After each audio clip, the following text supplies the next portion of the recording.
സംസ്ഥാന സർക്കാരിനും CPM-നും ദേവസ്വം ബോർഡിനും വീണ്ടും ചോദ്യങ്ങൾ. ശബരിമലയിലെ സ്വർണം പൂശിയ പാളി തിരികെ എത്തിക്കണം, ദേവസ്വം ബോർഡിന് തിരിച്ചടി. ശബരിമല സ്വർണ്ണപ്പാളി വിവാദത്തിൽ ദേവസ്വം ബോർഡിന് തിരിച്ചടി. ചെന്നൈയിലേക്ക് കൊണ്ടുപോയ ശബരിമല ശ്രീകോവിലിന് മുന്നിലെ ദ്വാരപാലക ശില്പങ്ങളിലെ സ്വർണം പൂശിയ പാളി തിരികെ എത്തിക്കണമെന്ന് ഹൈക്കോടതി ഉത്തരവിട്ടു. കോടതി അനുമതിയില്ലാതെ സ്വർണ്ണപ്പാളി ഇളക്കിയെന്നാണ് സ്പെഷ്യൽ കമ്മീഷണറുടെ റിപ്പോർട്ട്.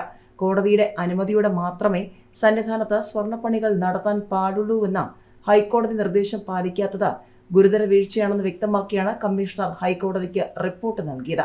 താന്ത്രിക നിർദ്ദേശത്തിന്റെ അടിസ്ഥാനത്തിലാണ് സ്വർണ്ണപ്പാളി ഇളക്കിയത് എന്നായിരുന്നു ദേവസ്വം ബോർഡിന്റെ വിശദീകരണം. ശബരിമല ശ്രീകോവിലിന് മുന്നിൽ ഇരുവശത്തുമുള്ള ദ്വാരപാലകരുടെ മുകളിൽ സ്ഥാപിച്ചിരുന്ന സ്വർണം പൂശിയ ചെമ്പു പാളികളാണ് അറ്റകുറ്റപ്പണികൾ നടത്താൻ ക്ഷേത്രം തന്ത്രിയുടെയും ദേവസ്വം ബോർഡിന്റെയും അനുമതിയോടെ ഇത് നിർമ്മിച്ച് സമർപ്പിച്ച ചെന്നൈയിലെ സ്ഥാപനത്തിലേക്ക് കൊണ്ടുപോയത്.